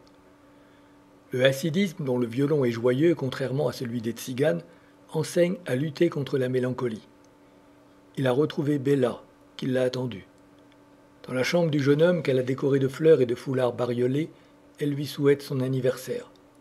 Il l'embrasse, il est léger, il flotte et elle-même semble s'élever au-dessus du sol dans la maison rouge, blanc et bleu. La peinture ne saurait être que ce lieu hors du temps où les fiancés se laissent aller à leur bonheur. L'anniversaire est le premier tableau qui représente le couple d'amoureux volants. L'invraisemblable position des personnages est une illustration du transport amoureux. Peint dans le logement qu'il louait à un gendarme, le tableau fourmille de détails réalistes. Les châles de Bella qu'il avait accrochés au mur, l'église qu'il pouvait apercevoir de sa fenêtre, le gâteau d'anniversaire posé sur la table. Chagall épouse Bella à Vitebsk le 25 juillet de 1915. Les parents de la mariée ne se réjouissaient pas de cette union, Chagall n'étant pas le bienvenu, lui le fils d'un ouvrier. Bella se remémore ses journées heureuses avec Chagall. Soudain tu me soulèves du sol, et toi-même tu me prends dans ton élan, comme si la petite chambre était trop étroite pour toi. Tu bondis, tu t'étires de tout ton long et tu voles jusqu'au plafond. Ta tête est retournée et tu me retournes aussi la mienne. N'importe où, hors du monde. Chagall n'était pas revenu à Vitebsk pour y rester, mais juste pour revoir Bella et sa famille. Mais la guerre l'obligeait à rester à Vitebsk, à y faire le peintre alors que sa peinture était mal considérée. Cette vie de village lui pesait, avec trop de codes, de règles, de rituels. Heureusement, il y avait Bella, aussi intelligente que belle. Elle voulait faire du théâtre. L'art et l'amour exigeaient de plus larges horizons. N'importe où, hors du monde.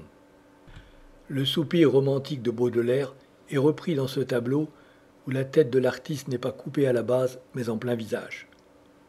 S'il n'était plus chez lui à Vitebsk, s'il ne pouvait revenir à Paris, il n'y avait d'issue qu'hors du monde, dans le monde transcendant de l'imagination, de l'art et de l'amour. Fenêtre à la campagne. Le 25 juillet de 1915, à 28 ans, Chagall avait épousé Bella et avait passé avec elle un mois d'été heureux dans une maison de campagne à Tsaolkla. La maison donnait à l'arrière sur un bosquet de bouleaux visible de la fenêtre de la cuisine. Chagall aimait ces perspectives dans l'encadrement d'une fenêtre. Contraste poétique entre l'intimité préservée de l'intérieur de la maison et le spectacle de la nature libre. Le tableau montre sur presque toute la surface l'encadrement de la fenêtre. À la moitié inférieure, le rideau simple est relié sur le cordon qui le soutient. Sur le rebord intérieur de la fenêtre se trouvent les ustensiles de cuisine de la maison. La cruche, 2 assiettes retournées sur lesquelles sont posées 2 pommes, une tasse et un sucrier, témoins paisibles de la vie domestique. À droite pend une étoffe orientale. C'est un châle précieux que Bella offrit un jour à son peintre. 2 têtes de profil. Bella et Marc contemplent la verte prairie, la haie fleurie et les bouleaux élancés.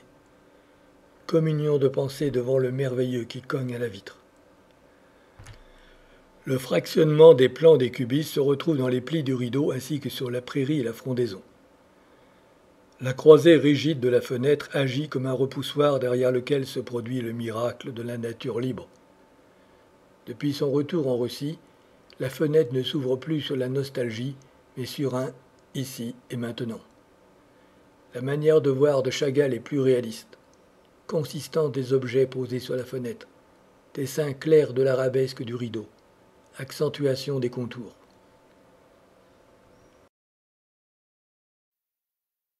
Le poète allongé. Œuvre de sérénité et d'apaisement, ce tableau a été exécuté lors du voyage de noces avec Bella dans la campagne proche de Vitebsk. L'artiste peint ce qu'il voit. Bois, sapin, solitude, le cheval, le cochon et le ciel lilas. Le monde lui apparaît avec la simplicité et l'évidence du bonheur. Chaque élément semble convoqué par le peintre pour composer un vocabulaire illustré des joies de la campagne. Ainsi travaille le poète qui reconstruit le monde en mots et qui laisse aller sa rêverie horizontale. Cette position horizontale coïncide avec la base du tableau, dont le format carré symbolise la simplicité et l'équilibre. Si Chagall peint ce qu'il voit, la réalité appartient aussi à l'imagination vagabonde du poète, auquel le peintre s'identifie. Le miroir. Le tableau est comme un miroir ou reflet de la réalité. Les miroirs sont nombreux dans la peinture classique. Ils expriment le retour que la peinture fait sur elle-même. Ce que reflète le miroir de Chagall ne se trouve pas dans le tableau. Le miroir fonctionne comme une fenêtre ou un tableau derrière le tableau. Le miroir est une œuvre singulière dans la production de Chagall. Loin du tumulte coloré de la palette chagallienne, la toile se compose de deux aplats, vert et violet, sur lesquels le cadre ouvragé du miroir se détache avec force, recréant un tableau dans le tableau. L'étrange colonne de la lampe semble dialoguer avec la moulure de l'encadrement, comme si par un changement d'échelle, les objets prenaient une dimension architecturale. Cette dimension architecturale est accentuée par le minuscule personnage endormi au pied de la glace. Ce petit personnage endormi accentue le caractère irréaliste et construit.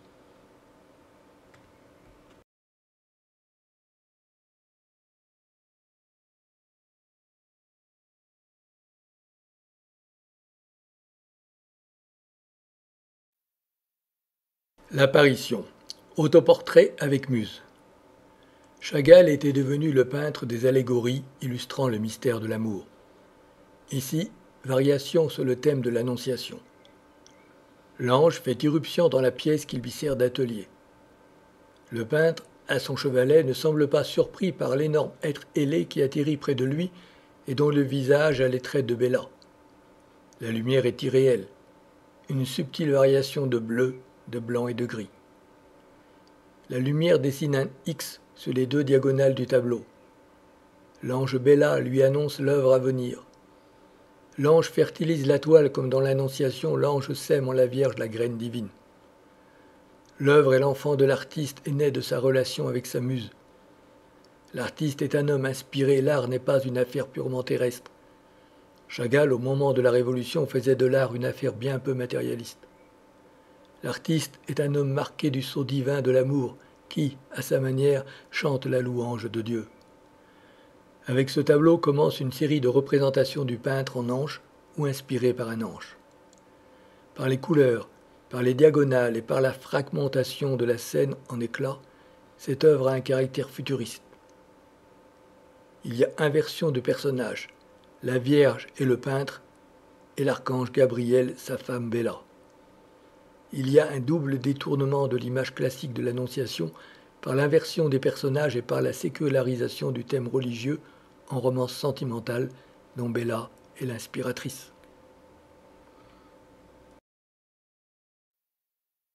La promenade. Après la Révolution d'octobre, Chagall s'était retiré à Vitebsk en raison des conditions de vie plus favorables en cette ville de province. La Révolution apporta aux Juifs une vraie libération. Les humiliations n'étaient plus à craindre. Le jeune Chagall, durant ses études, n'avait pu séjourner à Saint-Pétersbourg qu'avec une autorisation spéciale. Le bonheur avec Béla embellissait sa vie. Béla, au comble du ravissement, flotte dans le ciel, soutenue par le bras de Chagall, riant, en habit de fête. Grand ciel clair sur lequel se détachent avec précision leurs silhouettes. Partis pour un pique-nique dans les champs dont témoignent la cruche et le verre posé sur une nappe toute maticienne, Béla et Marc se tiennent par la main. Sur la nappe fleurie, le verre et la carafe sont l'image de l'ivresse du peintre amoureux.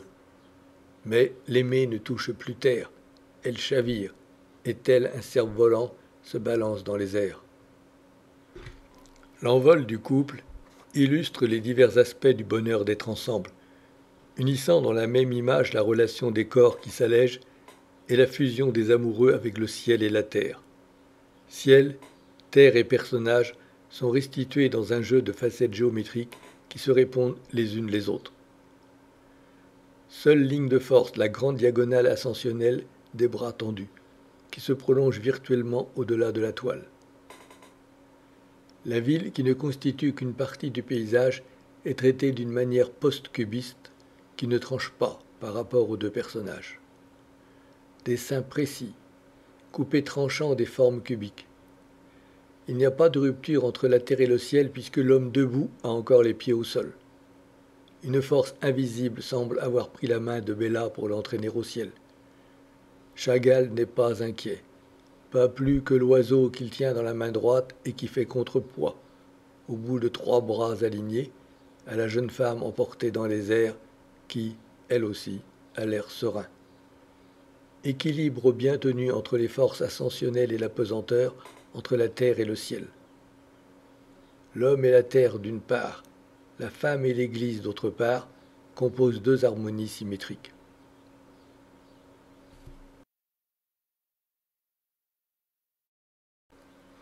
Au-dessus de la ville. Marc emporte Bella dans l'air au-dessus de Vitebsk. Est-ce l'image de l'amour qui les entraîne dans un espace d'éternité, ou l'expression du désir de s'échapper de Vitebsk, où le monde est trop petit pour ceux qui ont goûté aux perspectives ouvertes par l'esprit moderne?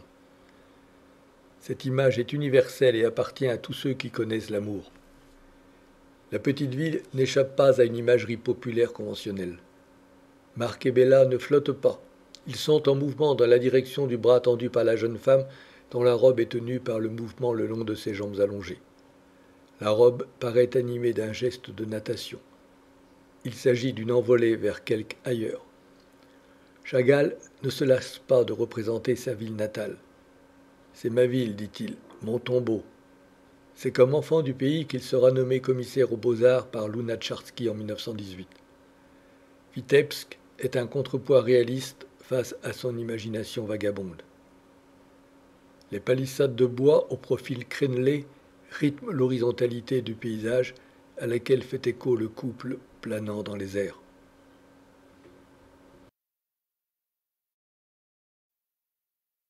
Double portrait au verre de vin. En 1917-1918, en pleine tourmente révolutionnaire, Chagall a trouvé le temps et l'inspiration pour réaliser l'apparition, au-dessus de la ville, la promenade, double portrait au verre de vin. L'apolitisme de ses œuvres contredit un climat de terreur. Dans ce tableau, c'est à la fête de ses noces que Chagall, enivré, convie le spectateur. Tout est festif. Le mouvement de la danse a indécemment ouvert le décolleté de la virginale robe de la mariée. Un sein se laisse deviner dans l'échancrure de la robe. Les bas violets de Bella s'accordent à la tunique du petit ange qui surplombe la composition et qui incarne la petite Ida. Chagall a écrit qu'il avait eu très tôt la passion du violet. L'aura de l'ange répond à la blouse verte de Chagall. La veste rouge du peintre renvoie à la couleur du vin qu'il brandit.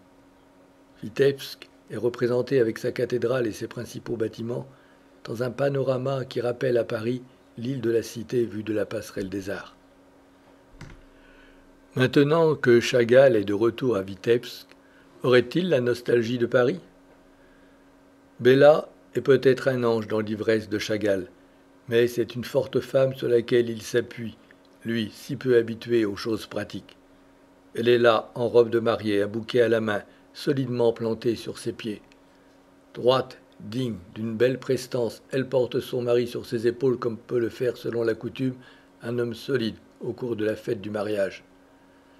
Marc, déhanché, le cou désarticulé, un sourire béat et crispé, il est l'image d'une douce ivresse. Ils s'élèvent dans un ciel coupé en deux verticalement, avec un côté ombre et un côté lumière au-dessus de leur ville. L'ange qui les surplombe et les bénit semble souffler une nuée blanche qui les enveloppe d'un côté.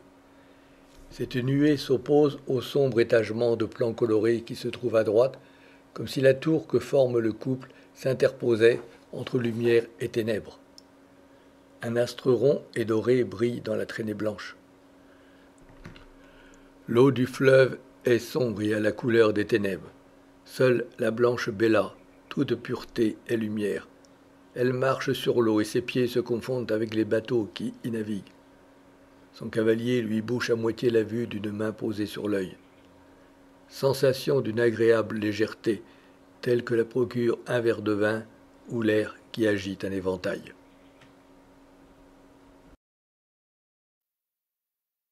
Les portes du cimetière.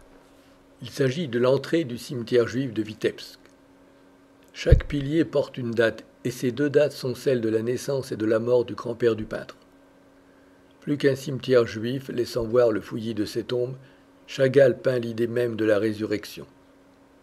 Sur le fronton et le linteau, un texte d'Ézéchiel.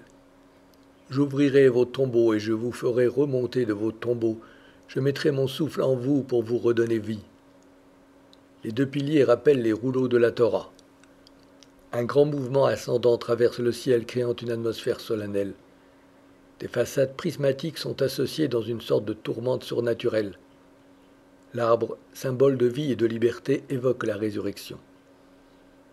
Ézéchiel est le grand prophète de la restauration de Jérusalem, et Chagall peignit ce tableau en 1917, année au cours de laquelle Lord Balfour annonça que les Juifs devaient trouver une patrie dans la Palestine, qui était alors sous mandat britannique. Ce tableau n'est donc pas qu'une vision post-cubique du cimetière juif de Vitebsk. En 1931, il fit avec Bella un émouvant voyage en Palestine et garda toujours une conscience très vive de sa judaïté. Mais il choisit de rester dans la diaspora malgré les appels reçus. Il donna des preuves de sa sympathie pour Israël en intervenant pour la décoration du Parlement et la synagogue de l'hôpital de la Sada. Le cimetière. Chagall donne une représentation de ce lieu sacré en mouvement. Dans la partie inférieure, il accumule d'une façon désordonnée les tombeaux, entre lesquels pousse une végétation dense. Certaines tombes en ruine ajoutent à ce désordre. Le ciel, qui occupe la moitié supérieure de la composition, est constitué de formes géométriques. Le peintre joue sur le contraste entre le blanc et le bleu pour accentuer l'aspect chaotique de cette partie du tableau. Une telle énergie se dégage de ce paysage que le ciel et la terre semblent se rejoindre pour ne former qu'un tout. On a l'impression que tous les éléments vont se confondre. Pour Chagall, les hommes, les animaux, le ciel et la terre forment un tout.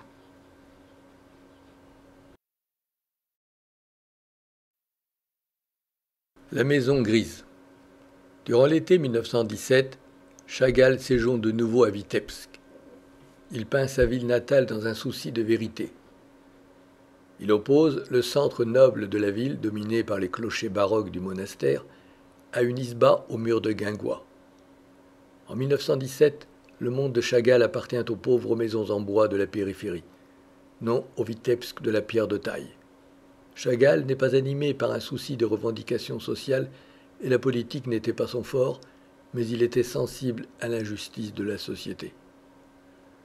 Sur la barrière, des graffitis soulignent le réalisme de la toile alors qu'un ciel tourmenté menace. Au premier plan, les rondins entassés les uns sur les autres forment un mur sur lequel s'appuie un bonhomme. Ils sont traités dans une forme géométrique quasi abstraite, car Chagall ne résiste pas à la tentation d'infléchir le paysage dans le sens de sa fantaisie. Il peint peu de paysages qui ne soient pas réinventés en décors fantastiques. Ici, pas de personnages étranges, pas d'ange, rien qu'un petit bonhomme en coin.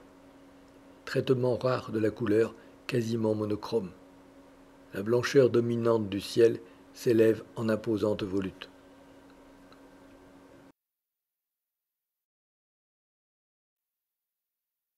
La Maison Bleue. Après le séjour parisien, Chagall semble réapprendre son pays en le décrivant le plus exactement possible. Il fera la même chose à partir de 1924 et de son installation définitive en France et se familiarisera avec son nouveau pays en l'évoquant dans des œuvres sages et appliquées. Dès septembre 1915, Chagall repartit pour Saint-Pétersbourg où, pour éviter l'incorporation, il travaillait dans un bureau dirigé par le frère de Bella. Dans le centre culturel de la Russie, il fit la connaissance du poète Maïakovski et de Pasternak. Il eut le sentiment d'appartenir à une élite sociale et cela lui donne un élan nouveau. L'été 1917, il passe 2 mois de vacances à Vitebsk où il crée des paysages. Cette maison bleue est une image du bonheur. La ville de Vitebsk, avec son couvent au bord du fleuve, voit son architecture presque effacée par la couleur tendre qui baigne l'ensemble du tableau. La toile montre au premier plan une maison russe en bois, construite avec des troncs, située sur la berge de la Divna et renforcée par un mur de soutien de briques rouges. Cette maison de bois, au premier plan, est le lieu d'où naît l'harmonie colorée. Devant la maison passe le chemin. Derrière, se reflétant dans la rivière, les maisons bourgeoises en pierre du centre de Vitebsk, dominées par la silhouette du monastère aux multiples clochers baroques qui se dressent comme une couronne sur le gris du ciel. Quelques maisons sortent de la verticale. Le pied de la berge est taillé en facettes de forme géométrique. On a l'impression de regarder tout à travers une vitre qui unifie tout dans une dimension plane. La cabane se compose entièrement de formes abstraites des chevrons du toit qui contrastent avec le réalisme de la cheminée. L'assemblage vertical des troncs devient un alignement de petites formes circulaires qui se multiplient à droite de la cabane. Fenêtres de travers très éloignées de la réalité. Transformation artistique du tableau d'après nature en un tableau à représentation poétique.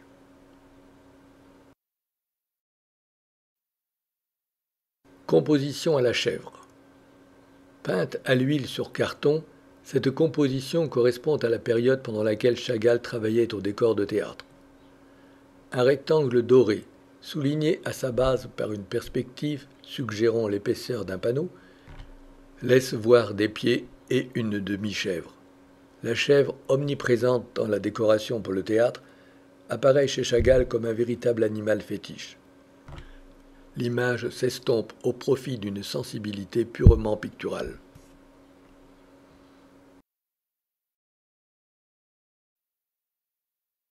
Composition au cercle et à la chèvre.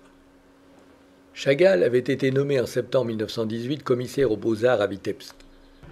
Mais l'irrationalité de Chagall se heurte au dogmatisme rationnel de Malevich, qui voulait réduire toutes les formes à leur forme géométrique fondamentale, seule capable de refléter l'harmonie de l'univers. Début 1920, devant l'intolérance de Malevich, Chagall démissionna et partit pour Moscou. Ce tableau atteste que Chagall tente de concilier les deux théories, mais il utilise les éléments picturaux abstraits pour illustrer une vision poétique. Jeu simple et équilibré d'éléments géométriques. 2 cercles l'un sur l'autre, l'un bleu clair, l'autre bleu foncé, se balancent sur une poutre blanche qui semble basculer sur un carré blanc servant de point d'appui. Une surface verte légèrement recourbée indique le mouvement de balancier. Un jeune homme dont le fouet indique qu'il est dompteur semble s'appuyer sur la poutre. Ses partenaires sont un oiseau minuscule et une chèvre gaie portant une clochette autour du cou.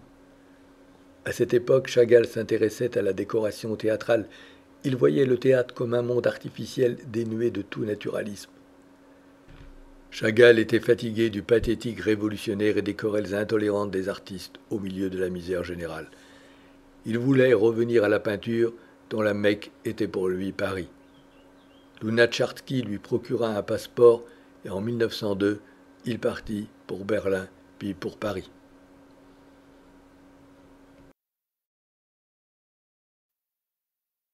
Bella au col blanc. Chagall a épousé Bella Rosenfeld au cours de l'été 1915. Le père et la fille, minuscules, sont dans un jardin au pied d'une immense frondaison verte que domine en plein ciel une Bella attendrie aux airs de Madone. Impression de monumentalité car la hauteur est 2 fois la largeur, 149 cm sur 72. Le motif inférieur occupe 1/3 de la toile en hauteur. Le corps de Bella, dans les 2/3, occupe presque toute la largeur. Apparente image catholique d'une Madone en pleine Assomption. Mais l'absence d'extase, la froideur distante, la puissance physique, la dureté qui émane de cette femme écrasante émergeant des bois touffus, le regard qui porte vers la terre et non vers le ciel, tout cela renvoie aux légendes germaniques peuplées de divinités sylvestres surgissant de l'espèce forêt originelle. Ces divinités, sortes de Brunhilde, sont dangereuses pour les hommes qu'elles maintiennent aux lisières de leur territoire, comme ici sont maintenus à l'écart au premier plan du tableau Chagall et la petite Ida. Cette femme peu rassurante ne correspond pas à la délicate fiancée juive, mais traduit aussi une perception plus secrète que Chagall a de son épouse, qui est aussi pour lui une divinité protectrice, qui exercera une grande influence sur son art. Bella fut l'inspiratrice, la nouvelle mère. Chagall avait toujours été très proche de sa mère. Son père, toujours fatigué par son travail, était plutôt triste. Sa mère l'avait soutenu quand il avait décidé d'être un artiste plutôt qu'un employé de bureau, ce qui aurait été une assurance financière pour sa famille. Elle avait discuté avec lui de sa peinture, alors qu'ayant 9 enfants et tenant une petite épicerie, elle n'avait aucune formation. Chagall était un homme fragile, qui se donnait entièrement à son art et trouvait dans l'amour de Bella une force qui lui était nécessaire en ces années troubles. Grâce aux frères de Bella, il avait trouvé une place dans un bureau de Saint-Pétersbourg, ce qui lui avait donné la chance de n'être pas pris par la guerre et de profiter de sa jeune femme et de leur petite fille Ida, née en mai 1916. En 1917, on croyait que de la Révolution pourrait sortir une société plus juste que celle sur laquelle avait régné le tsar. Le fils d'ouvrier avait choisi son camp et le juif se réjouissait de se voir reconnaître des droits égaux à ceux des autres citoyens. C'est plus tard, avec Lénine, qu'aura lieu le grand changement. Bella, jusqu'à sa mort en 1944, fut le grand amour de Chagall. Abandonnant tout projet de carrière personnelle, elle fit en sorte qu'il n'ait à se soucier que de son œuvre.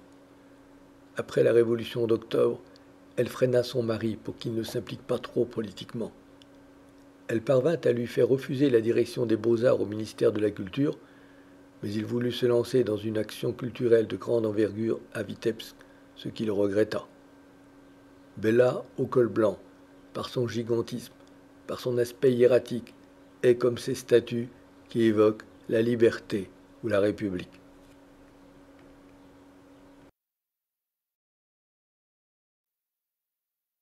Paysage cubiste.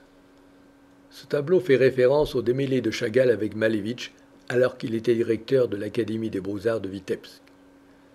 Malevich voulait développer un nouveau langage artistique absolument non figuratif, incarnation du monde sans objet, par exemple un carré noir sur fond blanc. Cette théorie reçut le nom de suprématisme. Profitant d'une absence du peintre, Malevich avait rebaptisé l'école Académie suprématiste à la place de Académie libre. Ce coup de force entraîne la démission de Chagall en 1920. Le tableau veut être une parodie des principes formalistes de Malevich. Ainsi, le bâtiment de l'école apparaît comme dissimulé et recouvert de formes géométriques semi-circulaires. Par endroits, des effets de bois et de papier font allusion au débat sur la nécessité, pour l'art, d'inclure des matériaux nouveaux. Chagall préfère s'abstraire de la polémique en prenant le parti de l'humour. Les inscriptions en lettres latines et cyrilliques du nom de Chagall courent librement par un chemin sans fin. Silhouette de chèvre et d'un bonhomme tenant un parapluie. Chagall ne veut pas être contraint par un système. Il veut soumettre librement à son art le nouveau vocabulaire plastique.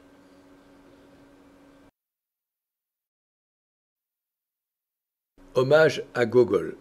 En 1919 et pendant les premières années de la Révolution, être juif en Russie, ce n'était plus alors être juif, et néanmoins russe. C'était être pleinement juif et russe, surtout quand on n'était pas très religieux. Nicolas Gogol, qui vécut de 1809 à 1852, était un écrivain revendiqué par la Révolution. Chagall, à Vitebsk, réalisa cette aquarelle qui est une maquette de décor pour la pièce Le Revisor. Chagall était alors marqué par le constructivisme qui voulait fonder un art nouveau pour un monde nouveau. L'affiche et la nécessité de la propagande préoccupaient cet art. Hommage à Gogol appartient à la mouvance d'un tel art graphique, simplificateur et ennemi des détails. L'acteur salue le public après la représentation. Une église en équilibre sur son pied, une couronne de laurier à la main. Peut-être Chagall saluant Gogol dans une révérence périlleuse. À peine arrivé en France, Chagall réalisa une série d'illustrations pour Les âmes mortes, le plus célèbre livre de Gogol. De 1923 à 1925, il grava 107 planches. Puis il grava les fables de La Fontaine et la Bible.